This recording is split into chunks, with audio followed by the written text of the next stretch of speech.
কারিমের তেলাওয়াত করা এই ইব্রাহিম রাদিয়াল্লাহু তাআলা তার বাবাকে কোরআন কারিমের তেলাওয়াত শোনাচ্ছিলেন। তিনি বলেন এরকম ফাইদা ক্বরাতুস সাজাদা ফাইদা ক্বরাতুস সাজদাতা সাজাদা, আমি যখন কোরআন কারিমের সিজদার আয়াত তেলাওয়াত করলাম আমার বাবা সিজদা করলেন। কোরআন কারিমের সিজদা আছে, কয়েকটা সিজদার আয়াত আছে, সেই সিজদার আয়াতটা যদি কেউ সরাসরি শুনে তাহলে তাকে ওই সিজদা দিতে হবে। লাইভে যদি টিভিতে আপনার হোয়াটসঅ্যাপ অথবা আপনার মোবাইলে বা আপনার ফেসবুক লাইভে সরাসরি যদি কেউ কোরআন কারিমের তেলাওয়াত শুনে এবং সিজদার আয়াত পড়ে, যারা শুনবে সবাইকে কোরআন কারিমের তেলাওয়াতের ওই সিজদার আয়াত শোনার কারণে সিজদা দিতে হবে, একটা সিজদা দিতে হবে। সিজদা দেওয়ার পদ্ধতি কি?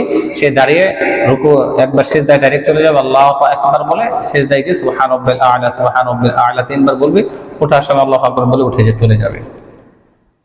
যে পড়বে তাকেও দিতে হবে।